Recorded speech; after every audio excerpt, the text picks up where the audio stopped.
talking about what happens when men are on the receiving end of partner abuse.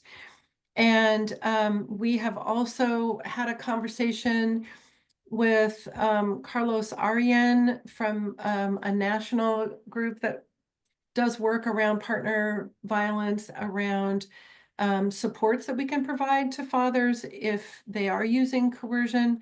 We've also had a session with Hassan Daniel, who did a session around child survivors of abuse and violence.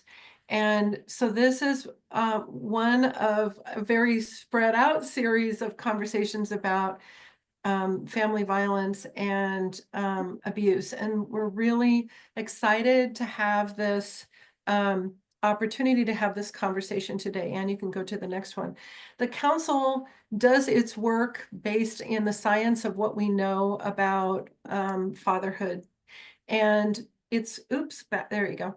And it's very clear from the research and the narrative that we hear that we really know how children and family well-being is impacted by positive engagement of fathers. We absolutely know that in the data. It isn't reflected in our systems necessarily, but as we're encouraging people to create a mindset shift toward co-parenting and whole families, that data is very compelling. And it's compelling because we know that father-like parenting plays a really unique role in child development across the developmental domains, right? So language and cognition and social emotional development, et cetera, is really affected when you have different parenting styles interacting with that young child during early brain development and into the school years and into adulthood and them becoming parents themselves. It really plays a pivotal role. And so the last piece of data that drives us is that we have just completed a study looking at how fathers show up in our systems, and we have found that we're really still struggling to be thinking about this and through the lens of equity and understanding that fathers really need the support to be the fathers that they aspire to be, and that is all of us, right? Everybody that's on this call are allies to fathers, and we thank you for being here. We thank you for leaning into this topic. And we are excited to have two amazing folks sharing with us today from both a professional lens and personal experience around this topic. So Ann Silvers is going to start us off. She is a mental health counselor in private practice in Gig Harbor, author of self-help books, many different resources for individuals, blogs, et cetera. She's going to tell you more about that. She has a book called A Quick Look at Partner Abuse, a concise overview of partner abuse in straight and LGBTQ relationships. And she has a book, Abuse of Men by Women, What Happens, It Hurts. And it's time to get real about it. Her education is in psychology, and her work is really around how do we look at this at an individual level, and then how do we look at this at a systems level? So Ann is going to start us off, and then Raymond Gregson from our council, who is a father who is a survivor and an incredible leader in the fatherhood community, is going to share his experiences. So if you could please start us off by introducing yourself in chat so we know who's in the room, what brings you to the table, 1 or 2 lines about your interest in the fatherhood work. And I am going to turn it over to you, Ann. Thank you. Oh, wait a minute. One last quick thing. Thank you so much to the Department of Health for the grant that pays for this wonderful series. It has made a huge ripple. We have probably had over 20 or over 2,000 folks join us since we started. And so we're creating a conversation. And thank you for joining. Go ahead, Ann.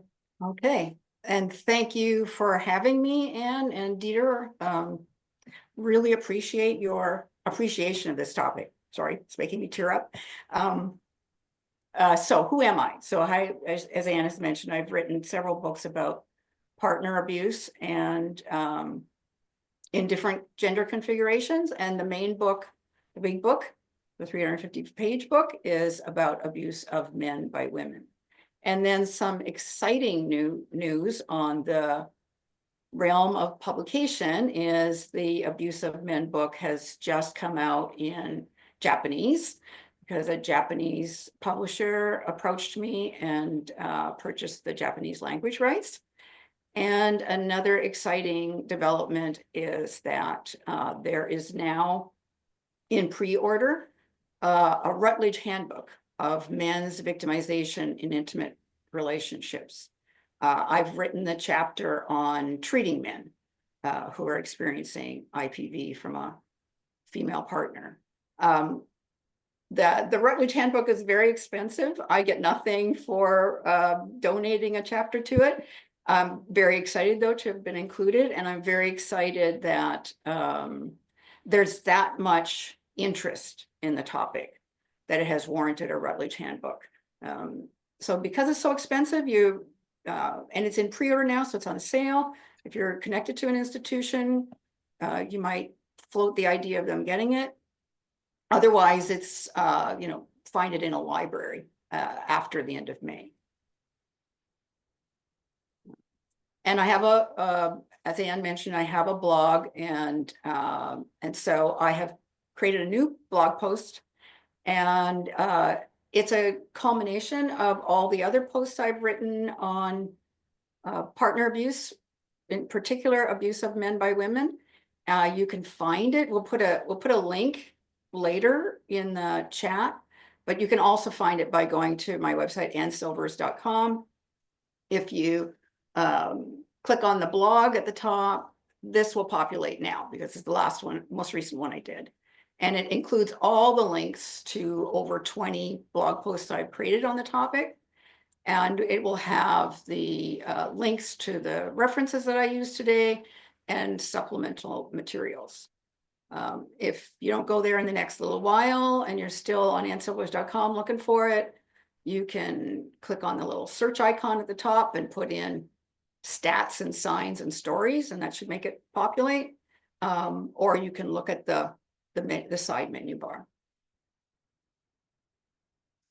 So we're going to talk about the 3 myths around abuse of men by women. It doesn't happen. It isn't that bad. It doesn't hurt. So you can see I call them myths. So I see them as general common thoughts, and I also see them as wrong. So when we're talking about myth 1, it doesn't happen, and I'm talking about it does happen, I'm going to give you examples of the 7 forms of partner abuse and what it looks like when it's female to male. So we'll spend about half our time together on that myth 1, and then myths 2 and 3. And also after I'm done presenting that, then we'll talk about how do the myths hurt? What's the negative impact of the myths? And what does real support for abused men look like? So myth 1, it doesn't happen. So the reality is it does happen. And so now we're going to start with some statistics. I'm going to use the National Domestic Violence Hotline, what they have to say, because I'm going to consider that a baseline number and a generally accepted organization. So they're saying on their website, as of a couple of days ago, that psychological aggression by an intimate partner, about the same amount for men and women, about 1 in 2. This is lifetime numbers. They're saying rape, physical violence, and or stalking by an intimate partner, pretty close in numbers. 1 in 3 women, 1 in 4 men. Now their numbers come from the 2010 National Intimate Partner and Sexual Violence Survey, which is a telephone survey. And that one was 16,000 people completed that survey. And about half of them were men and half of them were women. And then what happens with that national survey, then the CDC, within a couple of years, they come out with a report that does a lot of analysis about the survey results. So this is the numbers that the National Domestic Violence Hotline is using. If we look at the 2022 numbers from the parallel CDC report, from the more recent National Intimate Partner and Sexual Violence Survey, and by the way, that survey had 27,000 people, approximately half, a little bit more women than men, 15,000 women, 12,000 men that completed the survey. And again, it's a telephone survey, general population. So this came up with pretty close to equal numbers, 1 in 2 men, 1 in 2 women, for psychological aggression by an intimate partner, for physical violence by an intimate partner, for context sexual violence, physical violence, or stalking by an intimate partner. Pretty close numbers. So it is happening. And what is happening? Intimate partner abuse is a pattern of behaviors. That's an important part. It's a pattern. It's not usually just that they do this thing once or occasionally, but it's a pattern. If it's bad enough, it could be once, but a lot of these things, we're looking for more of a pattern of behaviors and attitudes that are controlling, demeaning, or punishing. It can be one of those 3 things, all of those 3 things, or some sort of combination. There's 7 forms of partner abuse. Physical and sexual are the 2 that we think about most attached to intimate partner violence. And then we have verbal, financial, spiritual, legal, or sometimes called administrative. And I put emotional and psychological together. And I'm going to explain about each one of these. A point I want to make here is I think that it's important to recognize that while all of these are partner abuse and all of them are important, all of them create harm and need to be addressed in order to have healthy relationships. But I think that intimate partner violence or domestic violence is a subset, and that subset is geared attached to physical and sexual. So let's start with physical abuse. It can be very hard for people to get their head around that a woman can physically abuse a man. Now remember, the goals of the attitude behaviors is control, demean, punish. And so the person is using some physical means to do that. And women will do basically all the things that you think about that a man could do to a woman. When he's being physically violent, a woman can do to a man. And in the next slide, I'm going to talk about how that happens. But this one, I just want to, let you know it's the whole range.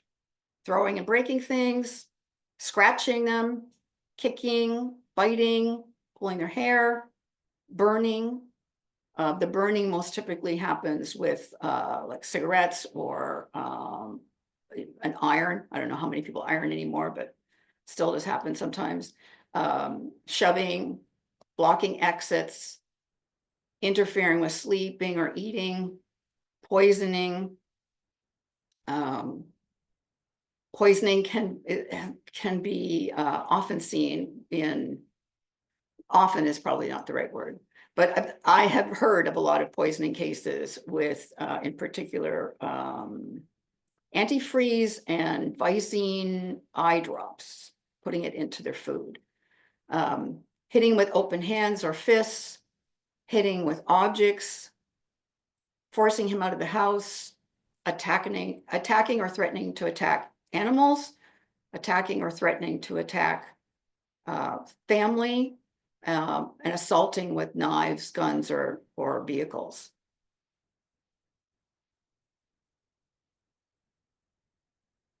So how do women overcome their size disadvantage? I'm gonna explain to you why I've got a clock radio on the side there.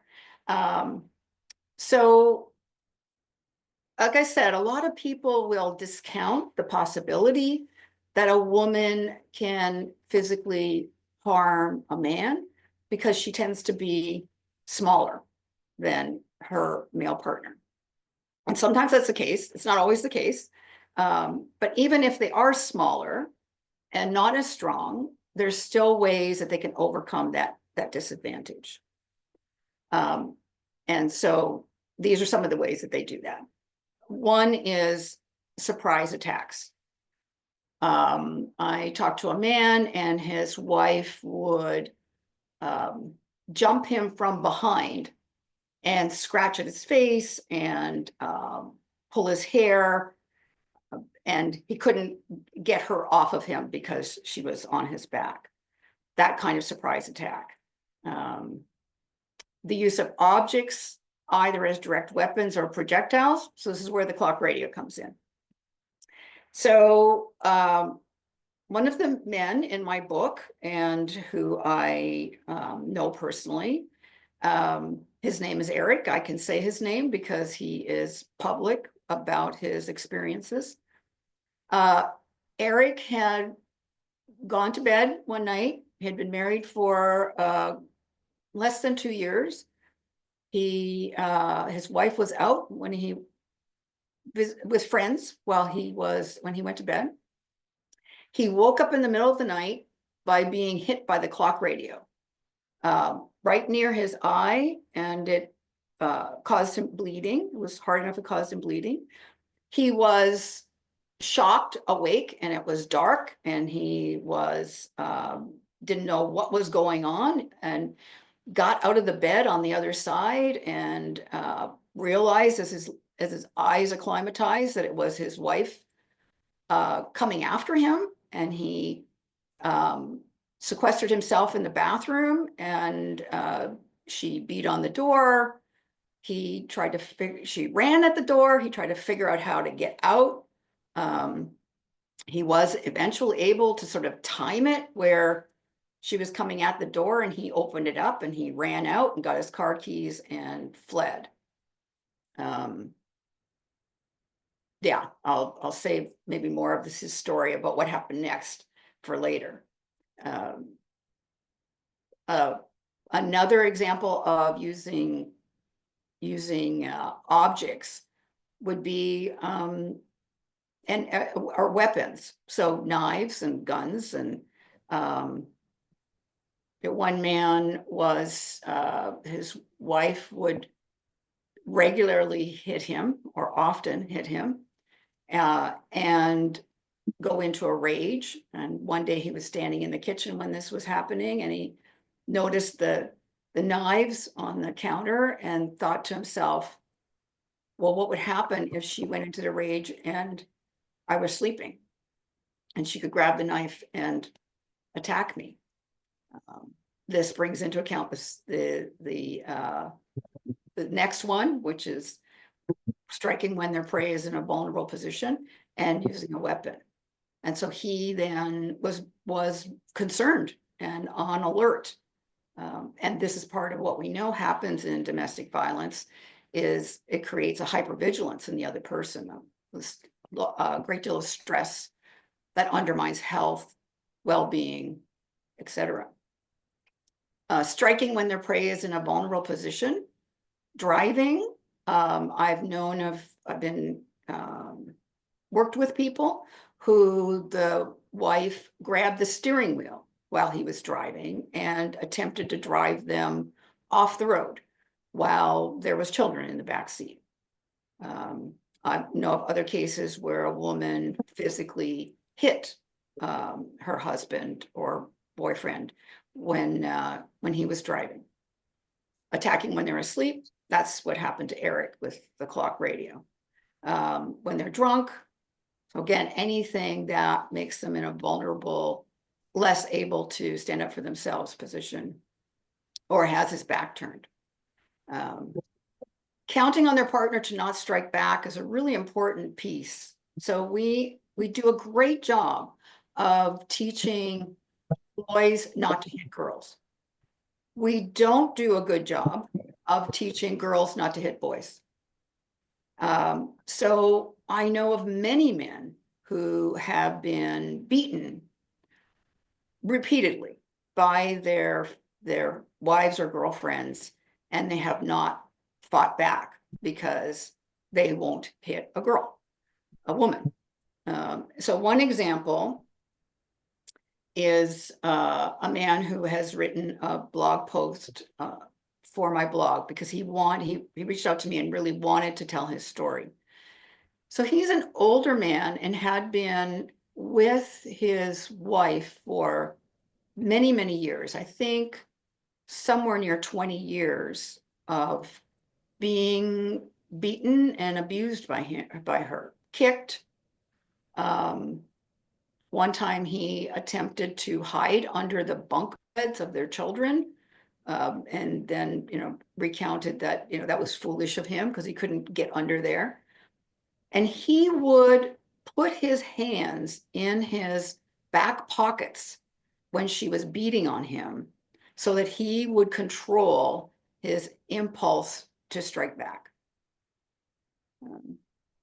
And then soliciting the help of others to attack him. I know cases of this as well.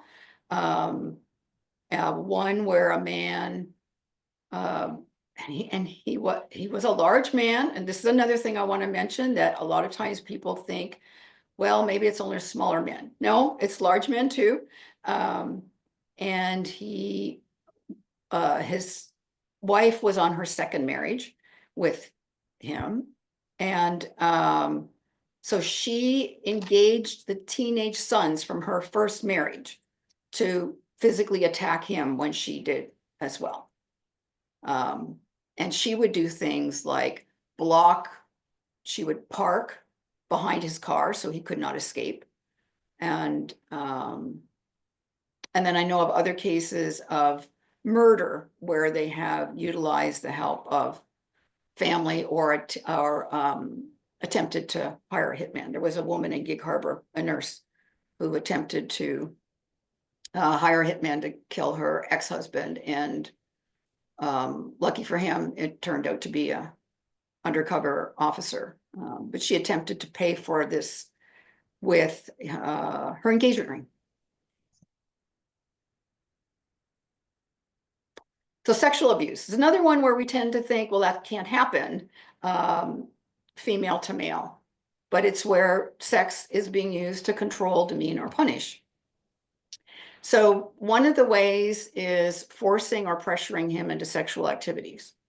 So it could be sexual activities he doesn't want to do, or it might be any sexual activities, including forced penetration, which is something I only realized this term just a few years ago. So it came after I wrote my book. And forced penetration is a woman, typically a woman. It's like 75% of the time this is happening to a man. It's a woman abusing him in this way. And so, and she can use methods like, I want to get my list out.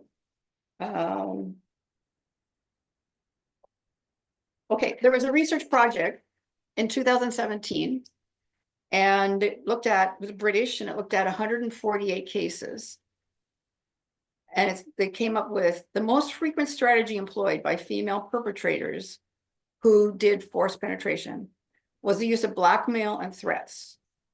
So threats like threatening to end the relationship, threatening to tell lies about him, threatening to hurt him or someone he cares about.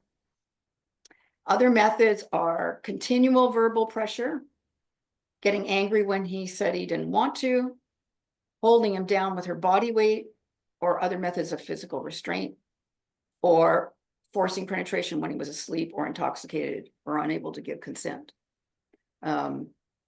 I worked with a man who had told his wife repeatedly, I don't like having sex first thing in the morning. And she would totally ignore that and get on top of him in the morning and basically force a physical reaction. Other ways are flirting or having affairs with other men, using sex as a manipulation. So you do this, be a good boy and I'll give you sex. Don't be a good boy and I won't. And this is different than a woman who just doesn't feel like having sex for whatever reason. This is control, demean, punish, using sex to lure and trap, teasing and seduction, withholding, belittling sexual performance. I want to take some time talking about accidental or coerced pregnancy. I feel that this takes away men's reproductive rights. So I'm not talking about accidental pregnancies that are really accidental. I'm talking about those that are manipulative and they're actually on purpose. So an example would be a young man came to me. He had been dating a girl for some period of time, like maybe a year. And they had sex and used a condom. And it was a main bedroom with an ensuite bathroom scenario. So he left the room and he came back in and she was at the garbage can retrieving the used condom where she was going to, her plan was to impregnate herself with what was the contents of the condom. And there's a lot of other ways that women will have accidental on purpose pregnancies, or even just say they're pregnant as a way to trap or get something. And there's actually a whole industry around this. So it's easy to come by false pregnancy tests, false ultrasounds, false paternity tests. I have a blog post about this. The link is there in that post that I was talking about earlier that we'll give you a link for. And false accusations of rape or sexual assault are sexual abuse. False accusations of sexual abuse are sexual abuse of the falsely accused. Verbal abuse, it's going to be a lot of things. It's going to manifest a lot of the same ways with woman to man as it does man to woman, keeping in mind that it's words, tone, and body language, not just the words, but the tone and the body language, how it's delivered, with this impulse to control, demean, or punish. Now, I've got a yelling figure there, but verbal abuse is not always loud. It can also be in a soft voice, and then it's the words or the threat that's there, or the intimidation, or the demeaning look that accompanies it. Financial abuse. When we think of financial abuse in the scenario that first comes to mind when people think of partner abuse, which is man to woman, you think about the controlling finances and the restricting access to financial means and information. The same thing can happen female to male. Might be because she makes more money than he does. It might be because she's manipulated the situation. So like controlling finance is an example. A man who had a small business doing physical labor, labored like long hours, away from the house, like 12 hours a day, 6 days a week, 7 days a week sometimes, feeling like he had to keep providing for her because she wanted all these things and he wanted to be a good provider. And she would control the finances to the point where he could not buy the clothing he needed to be out in the elements. But there was always money for everything she wanted. Getting him to buy her things, demanding he make more money. These are a couple of examples of where the the gender roles of males and females set a man up to be abused in these ways. So a man wants to be a good provider typically. And when she whines and complains and pressures for him to buy her things that he can't afford, it can become controlling, demeaning, punishing, demanding he make more money, like the guy who worked 6-7 days a week, 12 hours a day, because she was pressuring him to make more money, make more money. You're not a good man if you don't get me these things. That kind of pressure and other kinds of pressure. Misuse of funds, stealing from him or the family. I saw a case where she was the accountant for, or the bookkeeper for the small business they had. He did manual labor, small business. So he was happy for her to take over the finances and do that. But when they got separated, found out she had stolen all the money that they had in a safe. She had also not done the taxes year after year, not submitted them, so they were unpaid. And when they separated, he opened his door where he was now located. One morning he opened his door and there were the file boxes of old tax documents for all these years that she had not paid the taxes, while she had led him to believe the taxes were paid.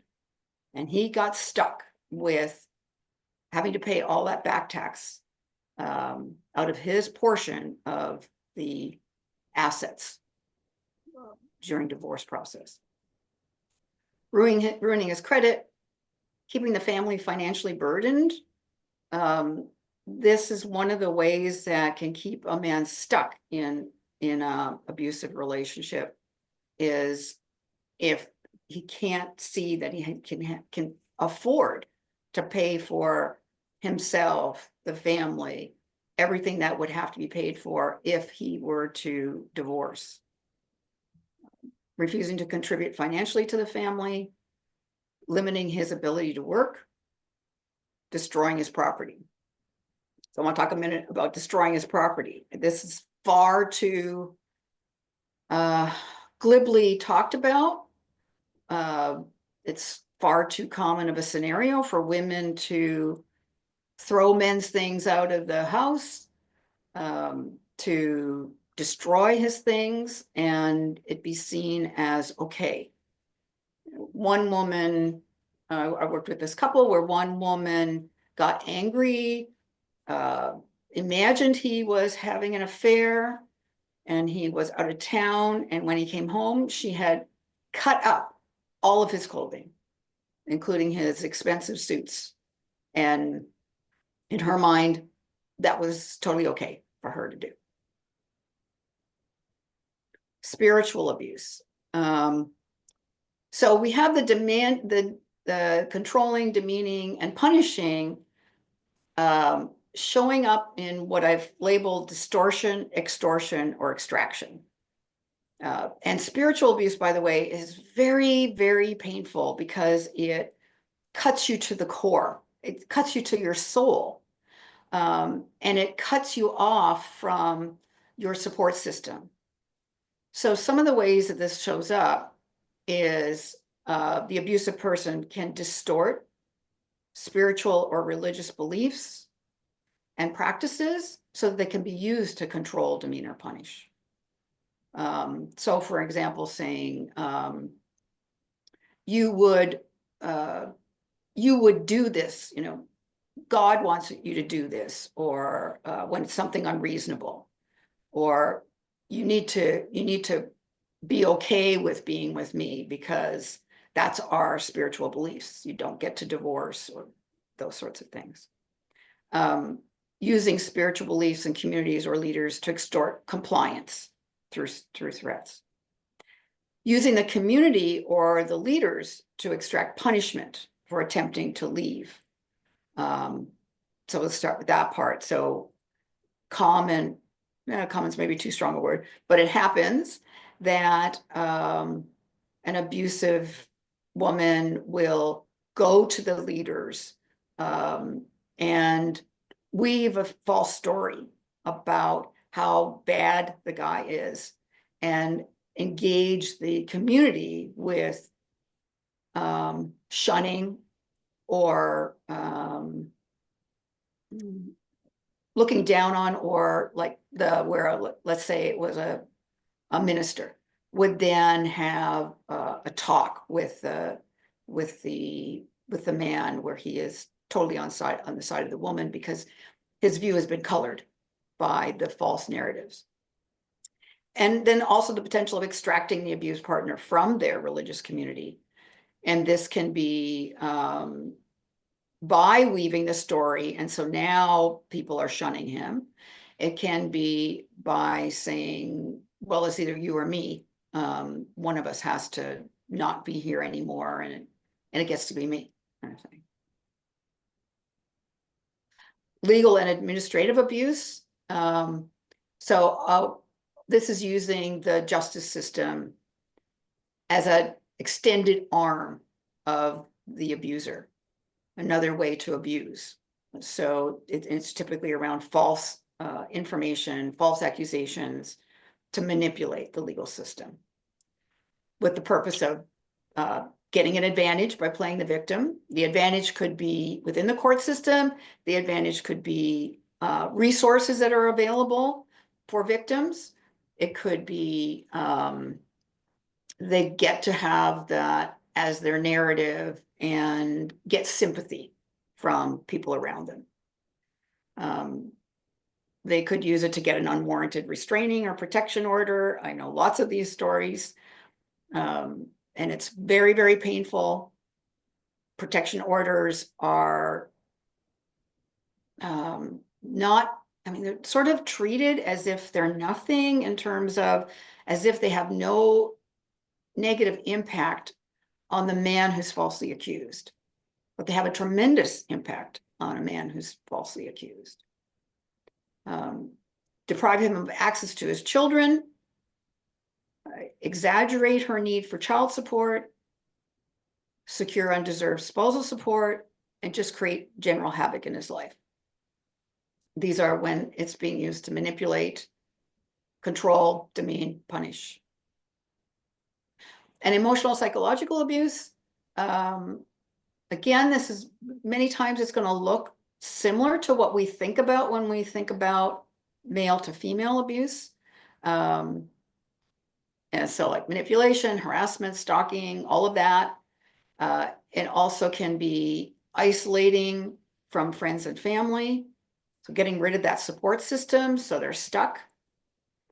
Parental alienation is real and it can happen. It can happen male to female, it can happen female to male. So this is about alienating the child from a good parent.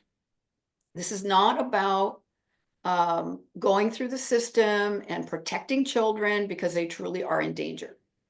Parental alienation is about a good parent being alienated from their children through false accusations, false narratives, the alienating parent turning a child against the good parent. False accusations of abuse of her or her children, these excruciatingly painful things. So I'm going to go back to parental alienation. It's excruciatingly painful to be restricted from getting to have a relationship with your children that you love and care about. False accusations of abuse are excruciatingly painful for the falsely accused because they have a lot of negative repercussions in their life, and because if they're a good person, and this is false accusations, they're a good person, they're being attacked for being a kind of person they abhor themselves. And they're being presented to the world, their family, their friends, their coworkers, their community, as if they are this person that they abhor. And it's very, very hard to counter these false accusations. It takes a minute for somebody to make them. It takes an enormous amount of resources and time and energy, physically, psychologically, emotionally, to try and find a way to expose the accusation as false. It's very, very painful and destructive. Character assassination is another, and sabotaging his ability to have another relationship. A malicious, abusive ex-partner can want to create as much pain as possible for their ex, and getting in the way of them having a healthy, another healthy relationship is one. And if they often will use children to be able to do this. They just make life so difficult over everything that has to do with the children that it makes it hard for another partner to come into that life. Okay, so we can stop there for a minute if you want, Anne.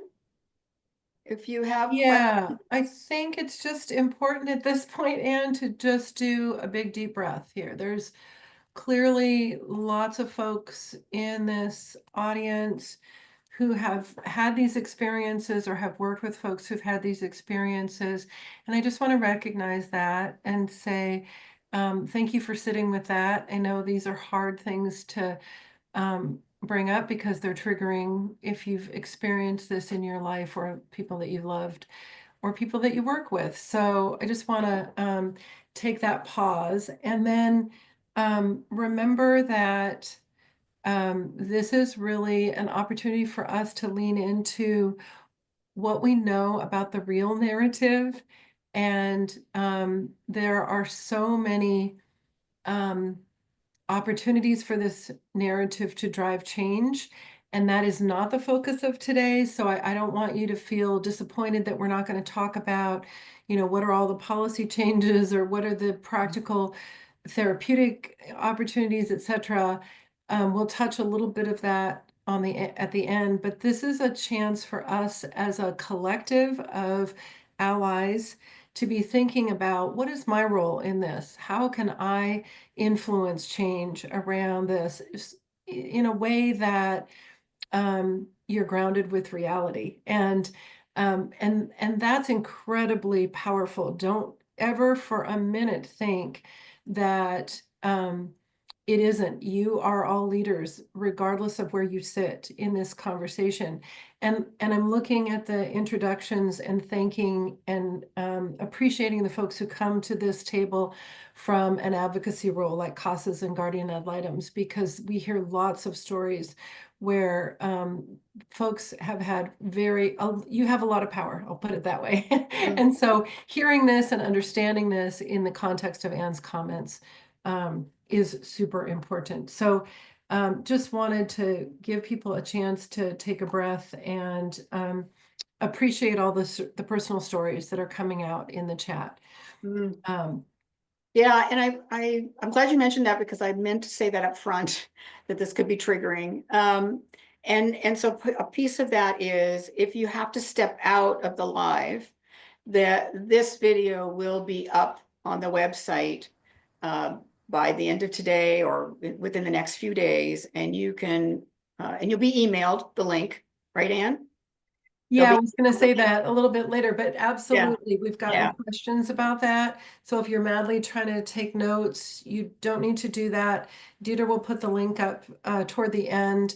It is where all of our provider learning series lives. So when you get on there, you will see past and current sessions, and it will include the live recording and a PDF of the slides if you want to have that data in your hand.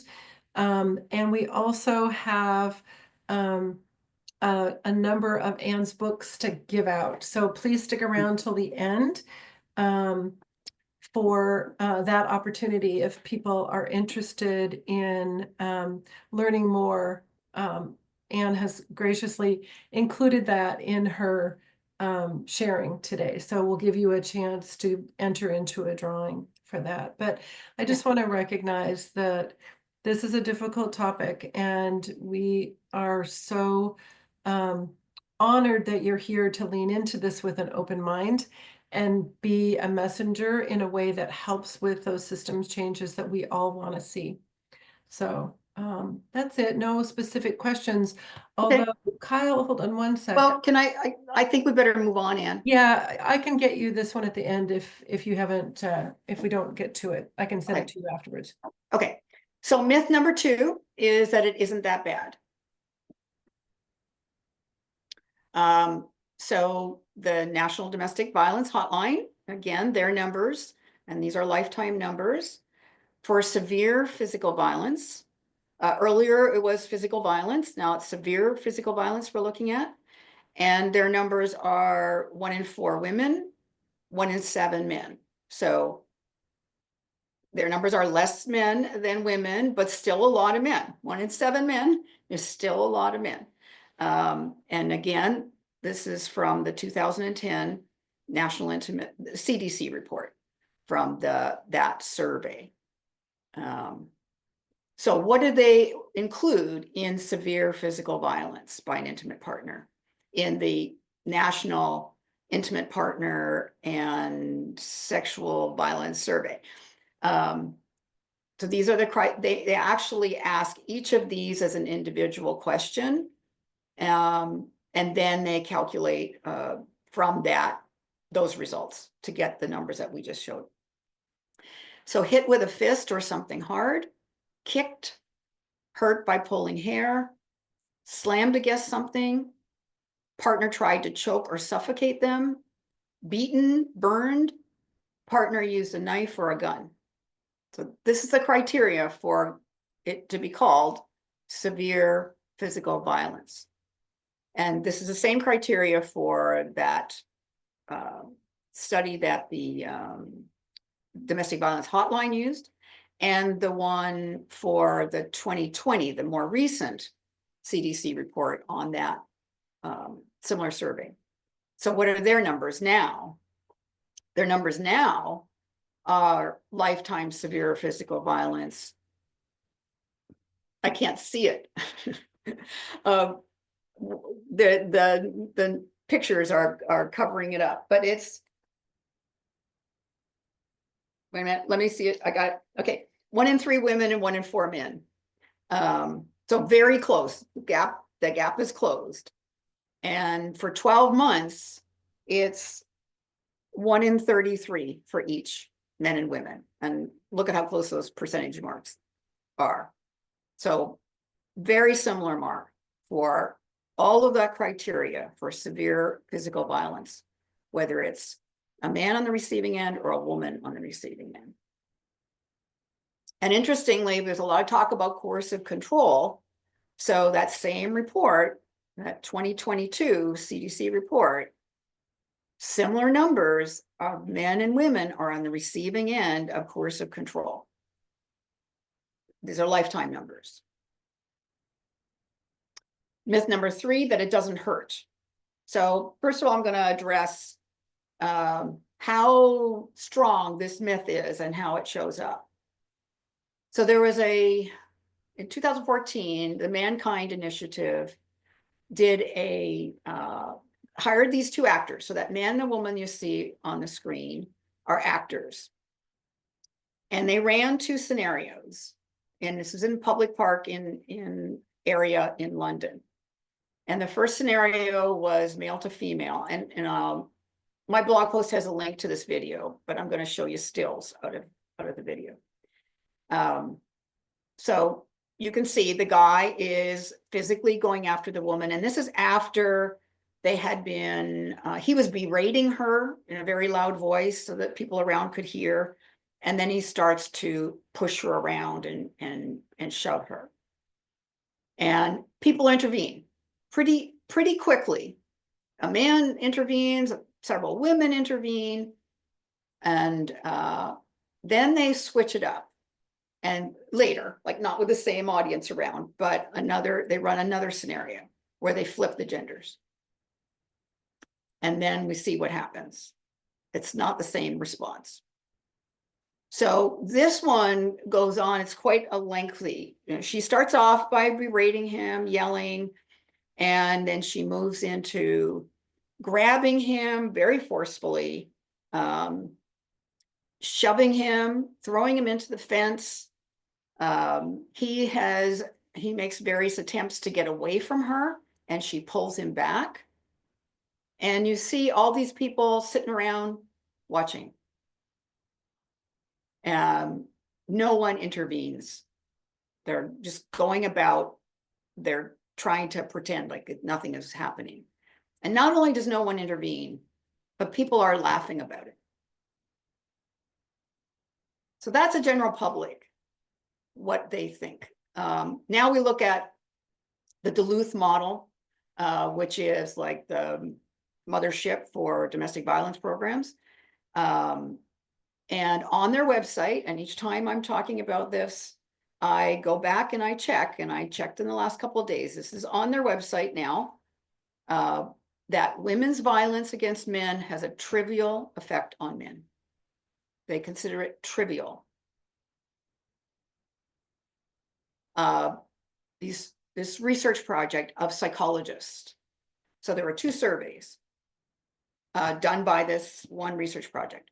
Each time they sent out surveys to 1,000 psychologists. This was in the US. They got them from the American Psychologists Association or Psychology Association. There were 100 scenarios. The first survey was, and these 100 scenarios were potentially psychologically abusive. And so the first set of scenarios was as if the husband were potentially abusing a wife. Then they waited 9 months to a year, and they sent out a second survey, very same scenarios, but now the wife was doing it to a husband. And the simple question they asked was, for each item, would you consider this abusive? And then they had 3 options to choose: yes, maybe, or no. And this was a project done in 2004. Here's examples of what the scenarios were like. So they're very, very simple. Each one of these is exactly what they said. And out of the 100, I certainly couldn't use them all, but I purposefully went for ones that I could see there was a big difference in the responses. So some examples are: threatened to deny the spouse financial support, would not let spouse socialize with family and friends, made the spouse account for whereabouts at all times, threw tantrums, breaking things in the house, threatened to take children away from the spouse, and even forced spouse to eat from a bowl on the floor. So these are some examples and what they found from psychologists. And by the way, I'll also say fewer psychologists responded to the scenario when the wife was in the potentially abusive position. So when it was wife to husband, drastically fewer psychologists responded. Some of them sent the survey back with a note saying a woman can't be abusive. What they found was psychologists were more likely to consider actions of a husband towards his wife to be abusive than when a wife engaged in the same behaviors towards her husband. So I'm going to go back. So all the way, so if the woman threatened to deny the spouse financial support, it was not seen as likely abusive compared to if a man did it. And then we keep going down. Throwing tantrums, breaking things, not seen as abusive when a woman does it. Yes, abusive when a man does it. And Anne, do you know of any newer data? Because this is 20 years old. People are reacting in the chat about old data versus newer data. Has anything changed? Do you know of any? I don't know of any. I think it'd be great to replicate it. If somebody wants to take that on, yay. Yeah, I think it'd be great. My experience would tell me, if anything, it'd be worse. I don't know. maybe we've made some progress in the last few years. There has been some encouragement in the last, encouraging signs in the last few years. I think it'd be a great thing for somebody to take on. So the reality is abuse does hurt. So this is a research project from 2002, and found that for both women and men, physical intimate partner violence is associated with increased risks of poor health, depression, substance use, chronic illness, mental illness, injury. So men are not impervious to being hurt by a partner. And then they also, same research project, they looked at psychological intimate partner violence and found negative outcomes, physical and mental health for both women and men. And then if we were to look at like financial abuse, there'd be financial repercussions. Sexual abuse, or sexual repercussions.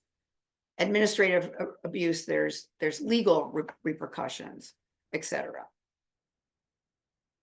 Sometimes male depression looks different than it does in women. That's something to be attentive to. And there was a talk with this group last month. The speaker was talking about male depression. So it can be increased emotion suppression, escapist, like, so they could be over exercising, they could be gaming, they could be drinking, they could be gambling, and it might be depression. Anger and aggression might be depression manifesting. Physical symptoms like headaches and gut problems could be depression. And then I want to note about suicide rates. So men in general are 4 times more likely to suicide than women. Astounding, that's bad enough, but even worse is divorced men are over 8 times more likely to suicide than a divorced woman. Tomorrow needs you. If you have suicidal thoughts and you need help, you can call or text 988. If you can't remember that, you can also reach out to 911 and they can shuffle you over. But this is available as a helpline.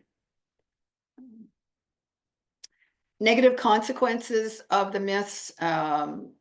So men have a great deal of difficulty recognizing what's happening to them because the culture is saying, no, no, no, that's not what happened. That can't be. The man that I mentioned would put his hands in the back of his pockets when he was being beaten by his wife or kicked. He did not realize that he was abused until he went to work one day with a black eye. And his coworker asked him what happened, and he did the typical abused person cover story of I fell or ran into a door, whatever he used that day.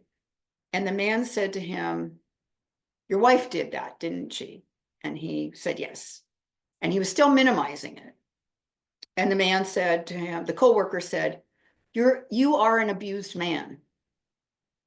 And until that moment, he didn't know it. He didn't recognize it.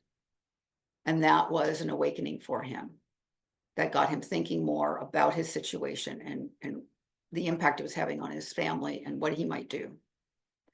And there's cultural acceptance of the mistreatment of men to the point where we laugh about it, which I want to say is so inappropriate.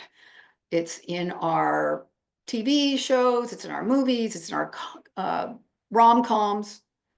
And the support system often doesn't really support, which can be family, etc. There's victim blaming. Their injuries can be perceived as less dangerous. And this makes me think of a man who was badly cut by his wife when he was attacked, and he was ashamed to go to the emergency room, so he stitched up his own wound. They have a tendency to not call the police because they don't have a sense of they will be helpful to them, and many times they are not. Sometimes they are. And helpers who don't help and even hurt. And that is called secondary abuse. So when the helpers hurt by ignoring, minimizing, excusing, they actually can be abusive to the person. And real support looks like care. I've got an acronym going here, but the first step is just care. Just simply care about these. Sorry, just simply care. For each additional positive help-seeking experience, men were about 40% less likely to abuse alcohol in the previous year. So this tells me how impactful you as an individual can have in a man's life by just giving them one positive, hang on, help-seeking experience. And so the acronym is compassion, assessment, resources, education. So starting with compassion, and I'm going to take a couple of minutes to tell a quick story about how, so compassion, assessment, you're asking the questions, you're broaching this subject just like you would if somebody of a woman was coming to you and saying that they are being treated in this way, mistreated in these ways. You would look at, well, what's the evidence? What's the details? What can I do to help? If it's physical violence, you need to give them resources like making a safety plan, just like you would with a woman who is being physically abused. And educate them, educate yourself. And thanks for being here today and educating yourself. So I want to tell you a quick story. So a man called me. So he was in his truck. Hang on. Parked at the side of the highway.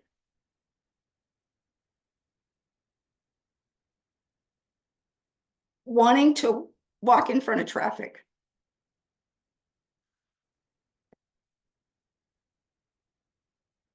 Because he had just come out of the hospital, having had to go there because of a breakdown of emotional crisis, psychological crisis, because he was being restricted from his family, from his kids.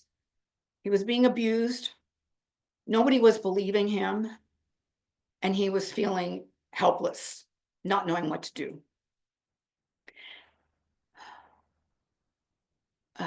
So he found me because of the stuff I've written, etc. And because it just didn't take much to get him off of that place.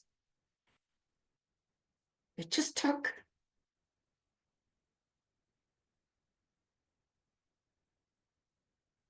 compassion, acknowledgement, understanding, because I have heard so many stories. I have investigated this. I know what this looks like. I knew he wasn't alone in terms of experiences, and I could meet him there with that. And it only was about a 15-minute conversation where I was able to get him to reset his mindset, to be okay, to make a plan, to see he could have a future.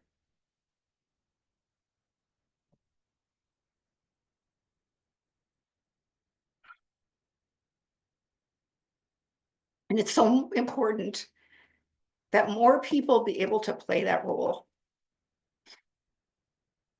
Okay, so that was pretty heavy.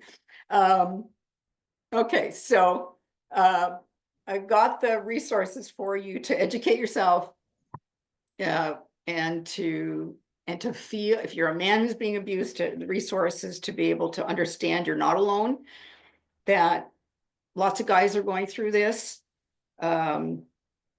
If you're a woman, be able to check yourself about what is my behavior, what am I doing, how am I contributing? If you're a person as part of a culture, what am I doing? How am I contributing to the myths? What can I do to make this situation better? And I've written 16 books at this point, and many of them these are the three on partner abuse, and many of them are on what helps. So communication skills, relationship skills, life skills. This is my most recent book, Building Skills to Up-Level Life, that covers 40 years of my learning in a workbook style that gives you a little bit of information and helps you put it into action. So great for people who are going through difficult circumstances, healing from old wounds, or just wanna up their skills. Okay. Yeah, big breath. Thank you, thank you, thank you. Lots of love coming to you in the chat about, Oh, nice. sharing your vulnerability is powerful. And I hear it from dads all the time. Thank you for listening. Somebody cares, is really common, because so many places that fathers show up, they feel pretty invisible. So we do have time for some conversation and questions at the end. There is nothing really pressing right now in the chat, and I want to make sure we have time for Ray to be able to share his story. So hang in there. We'll get to some questions in a moment. And those of you who are interested in being put into the drawing for the book, you got to stick around for the evaluation link, which Dieter's going to put in the chat here in a little bit. But I want to share, have an opportunity for Raymond to share his lived experience and his passion around this topic. So Ray, go ahead and introduce yourself in whatever way you would like to set up your background. And thank you so much for being here and sharing your story. Yes, no, thank you all very much for allowing me to be here. My name's Raymond Gregson, and well, today I'd like to talk with you about something I call learned helplessness and share a short story about a child. This child was born to teenage parents, a father of 18 and a mother of 15, in a time that teenage pregnancy was frowned upon. His biological father passed away when he was 13 months old, and at 2 years, his mom moved in with an authoritarian man, where verbal, mental, and physical abuse were a commonplace. Along with alcoholism, substance use, this was all his normal. His first memory of a call to the police because of domestic violence was at 5 years of age. By high school, he'd transferred schools 12 times in 4 years. There was no consistency in his life. The parenting skills he was taught was not healthy, and though he wasn't physically abusive toward his partners, he was verbally and mentally. His first wife passed, and he lost a child to SIDS at 6 months of age, and then his youngest daughter was born. During an argument in the home and violence in that same home, during this, he was cut and he left the home to get stitches. But in the state of Oregon, domestic violence is considered a felony. And if you leave the scene, you are admitting guilt. And he was sentenced to 6 months in jail upon getting released, even though he was the victim that night. When he was released, he moved out of the state to avoid this happening again. He only seen his daughter occasionally over the next 5 years. After time had passed, that struggle of going to jail had diminished, and he got back together with his partner. The abuse and arguments continued. One night, it started again. He left the home to avoid going to jail again. And that night, everything changed. Because when he was gone, the violence continued and the police were called. While he was gone, he went and got arrested to have a place to sleep. It was a cold evening. In the intake, the officer came in and said that he could see there was more to the story and offered to take him home so that he could be with the children that were still left in the home.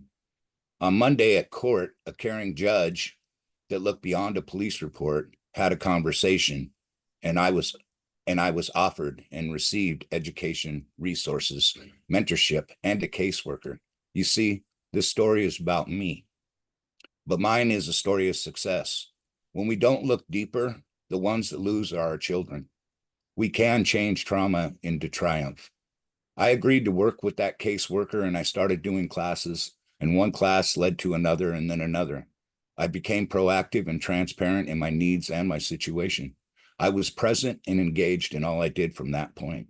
Those simple things changed everything. If you do those things, be proactive and be transparent, be engaged, things can change. When we take responsibility, we take our power back. Now, I'd like to introduce you to the man I am today. I successfully completed a CPS case. I have custody of my daughter. We've completed 16 programs, some together and some individually. I'm the first graduate of Community Court of Grace Harbor. I'm a certified peer support specialist. My daughter and I were selected to represent our county at the statewide WISE Symposium in Kennewick, Washington. I became a family partner tri-lead for the Grace Harbor FISPERT and the Family Youth System Partner Roundtable program. This program brings system partners, parents, and youth to come together and talk about hopes, needs, and gaps in services. My daughter became the youth tri-lead for that same program.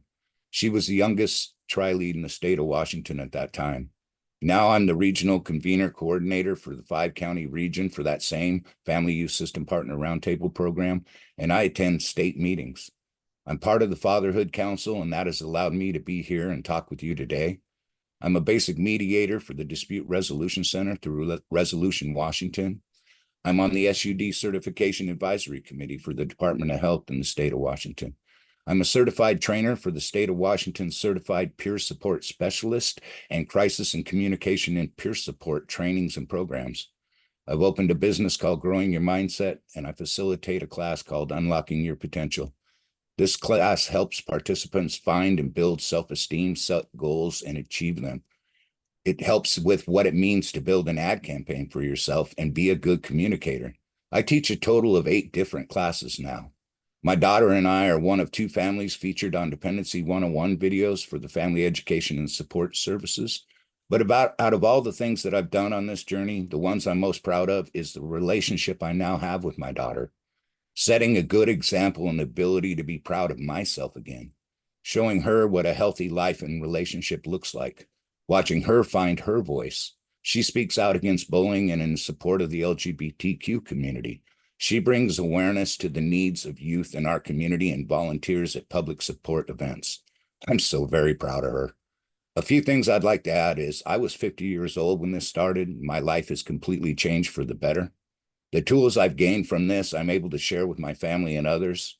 So you see, the judge and worker not only impacted me, but helped break a generational problem. My daughter is now 17 and the regional 5-county tri-lead for that Family Youth System Partner Roundtable program that helps youth and families find their voice and choice in making change in the system and lives. She works at the Office of Public Instruction on the Suicide Prevention and Safety Planning Committees. Think of how many people she's going to impact by the time she's 50. This could have gone a very different way had it not been for a compassionate judge and a caseworker that helped me find hope and see possibility. If I'd stayed in that space of dependency, despair, and trauma, none of these things could have happened. Today, I work with many parents that are navigating the system.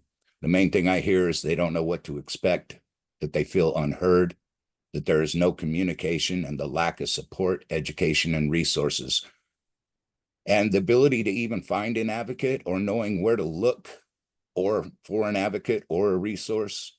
Most people are scared. This year, I'll have 10 years clean. I'm here to tell you if a 50-year-old man who spent most of his life in addiction, violence, and struggles can turn his life around and make a change for a healthier life and provide a good example in life for his daughter and others, so can anyone. Through courage, connection, education, and resources, we can change lives and create new normals. Thank you all for allowing me to come and share part of my ongoing story with you. And now I'd just like to open this up for any questions, comments. And again, thank you for having me here today. I appreciate you. Thank you, Ray. I'm always in awe. And I so value your willingness to be vulnerable, to share with folks, and that is healing. You've told me before when we've talked about this, about your DV group that you were, when you were ordered into treatment. Could you share with people a little bit what that experience was like? Yeah, when I left home to avoid jail that night, the CPS stepped in because I had knowingly put my children in harm's way. And so I was required to take a domestic violence support group. During this group, I learned about the power and control wheels. I learned about red flags, what a healthy relationship meant, what boundaries were. And they would send us home with flyers and different things each week. And one of those I came home with, I would always set these next to my daughter when she would eat her breakfast, because at that time she felt I had stolen her from her mother and I wasn't able to share openly with her. She didn't want to hear much from me, but she would read whatever was sitting next to there. And in one paragraph, it said, you were supposed to be with your mother. It's okay. I was a single dad at the time, trying to get custody and going through a system and dealing with a guardian ad litem that was very much against me getting custody. So I went into the next class with that paper and said, you can't do this to me. I'm a single dad.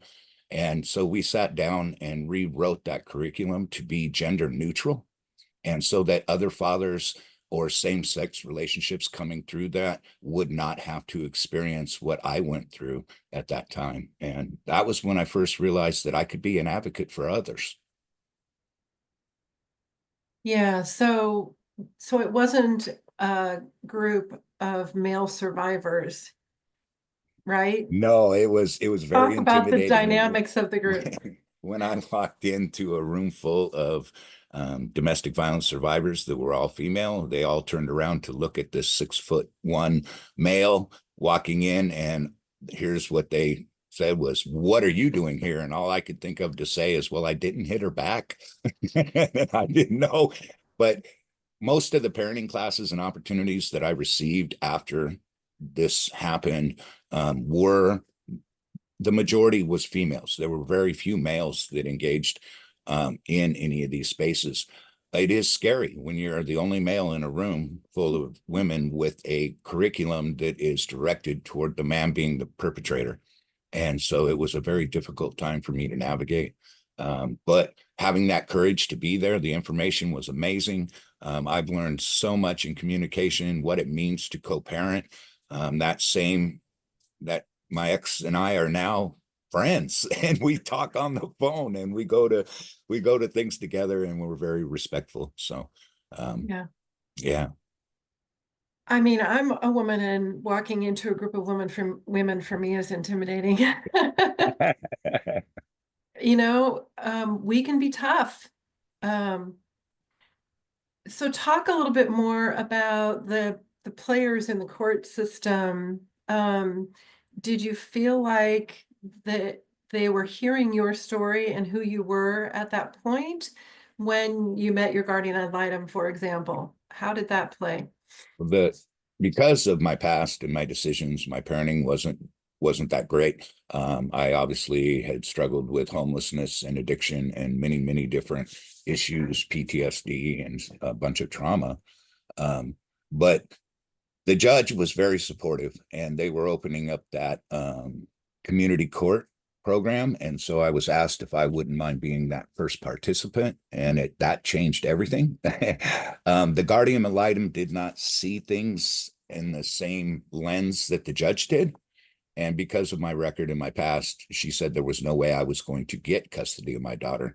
That lit a fire under me. Failure was no longer an option. I found every class and education that was available in the community and started to engage. We did over 16 of those during that year and a half period. I learned about communication skills. I learned about resources. I was able to see the system not as an adversary, but as a resource. And once I became transparent in my needs, the system seemed to become transparent in what their expectations were. And that was when things changed. By the time we got to the end of our case, I had 13 certificates that I gave to the guardian ad litem, and she absolutely apologized and told me she read me wrong and that people can change. Yeah, which is the moral of every story, right? Humans have Yes. the ability to grow and change regardless of their trauma background or how old they are. So, oh shoot, there was one other question there. So there's a couple questions in the chat about your ex. Did she ever apologize to you for the abuse? And has she gotten help? How is she doing? I did get custody of of my daughter at the time. She was 8 when that started. And there were several years that, probably I'd say almost 2 years, that she still struggled with behavioral and mental health issues and the things that she was going through. But through support and some resources that I had obtained, I began to share. She became proactive in what her needs were. She was able to get her parenting rights back. We learned that we weren't against each other, that it wasn't a battle of who got custody, but about the war of having a healthy young lady moving into adulthood. And that was when we started to work together. I got to a point of understanding my boundaries, which didn't allow that manipulation to happen anymore. And when that changed, that's when we started the ability to be able to share ideas and resources and education. And if she saw me go through it, then it kind of helped her to find the strength to go through it, because daughter was watching me do these things and wanted to see the same thing for mom. And at 14, my daughter came to me and said, Dad, mom needs me more than you right now. Would it be all right if I move back in with her? And she had gotten her life back together within that time frame, to the point that we agreed that, yes, she needs her mom more than she needed dad right now. And mom needed her more than I did at the moment. So we built a great relationship. We continue that. We do outreach together. We share different spaces in the Family Youth System Partner Roundtable program. And she's gotten into community theater. She's in Running Start. She got her driver's license this year. She's just doing She's some kicking it. incredible things. Yes. She is kicking it. I'm super So, excited for her. couple things in chat. People are recognizing that the courts are run in county by county, and that there are differences within a county based on the justice that you get in your case. And we hear that all the time.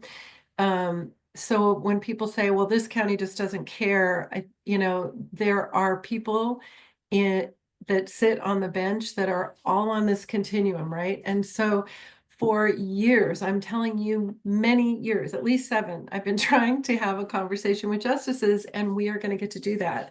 So Ray and 3 other fathers are going to join me and a public defender to do a session in the dependency court portion of the Judicial Training Academy. So we're super excited about the opportunity to open up those conversations with justices and get to have people see the real story, but also think about it in terms of their own backgrounds and their own biases.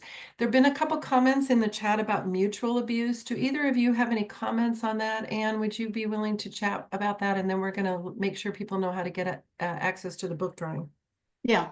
I'm glad that came up. So mutual abuse is when both parties in a relationship are abusing the other. I actually prefer the term bidirectional. It's a little bit more formal, but I think it's mutual abuse has the connotation that it's equal, that both parties are equally abusing the other. And I think there's actually very strong research on that it can be bidirectional, but not necessarily equal.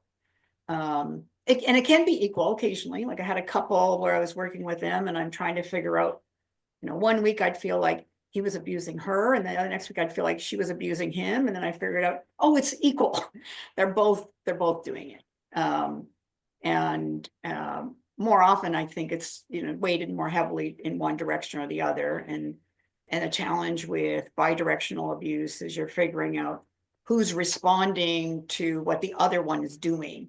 And so when I'm working with couples, one of the things I'm doing is helping them build communication skills and like anger management skills, emotion skills, that sort of thing. If you stop doing behaviors that could be labeled as abusive and your partner is still behaving in an abusive way, well, now you get clarity about who's doing what, and you can better assess your situation. Thank you. So a couple quick things. Kyle has pointed out and reminded everybody that we have done a study over the last year that was published in 2024 of where and how fathers show up in our ecosystem. And I'm using that word to define really, really broadly all of the services that families receive across the board. So not just dependency, not just mental health abuse, it's this really broad view. And it says, that we have an opportunity to be able to make some movement on this in Washington, but we do still hear and see biases that exist in all of our systems, education, courts. It doesn't matter where you are across this country or across this state. There is nothing different or unique about Washington in that regard. The study was not ever intended to make policy recommendations. It was intended to point out where we see opportunities for us to lean in together to make changes in these systems. So please do look at it. Please do think about, what role do you play? Where do you come to these topics as an individual representing an organization, as a leader, because you're all leaders, you're all here. So we really want folks to see that study as a pathway to a conversation, which it has absolutely done. It has created its own weather pattern. We have so much more exposure on these issues because of that work. So really huge appreciation to the Department of Social and Health Services for funding that, and to the 7 state agencies that leaned in and completed portions of that, and to the folks who are doing the great work in this state. So when you see that we still have opportunities, please remember that we also have spotlights of good things happening all the way through that report. And so what we want to do is fan the flames on that. And this would have been the year that we would have gone to the state legislature and asked for for our memorandum of understanding to turn into law, or for a budget allocation to support this work. And obviously we all know this isn't the year to be asking for anything new because of our state budget constraints. But there is traction, and there is acknowledgement that this is work that is important to every single goal that we have as a state. And I don't say that lightly. I absolutely believe that everything that we see that we want to change in the health and well-being of our individuals, our families, and our communities and our state can be improved, should be improved, will be improved when fathers have more access to their kids and more support and healing in their trauma. So this is one carve out of a much bigger conversation. Please, if you're interested in being part of that conversation, let us know, reach out to us. We're happy to have conversations with you. I'm meeting new wonderful people around the state all the time. So one last pitch: if you do the evaluation, you will be put in a drawing. If you give us your name and your address. If you don't give us your name and address, you won't be put in a drawing, because we won't know how to get the book to you. But if you do that, Anne will send you a copy of the book if you are one of the folks who is drawn out of that hat. So thank you so much, Anne and Ray, for your wisdom, your passion, your vulnerability, and your energy to make change. We so appreciate you.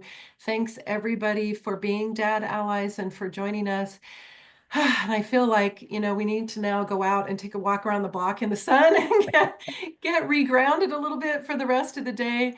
But do continue to join us and help us move this dialogue in this state. It is not because of the Washington Fatherhood Council, it's because of all of us.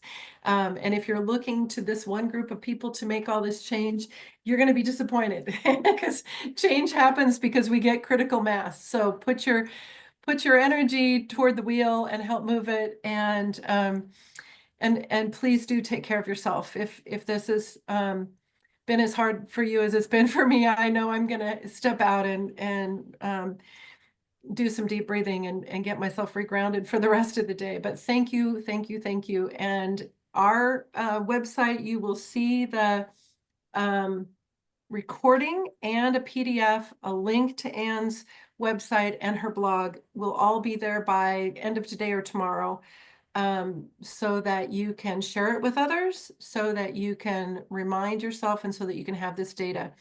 And this is recent data. So people are putting old data in the chat. This is recent data. So don't look at 20-year-old stats that say 1 out of 9 victims are women.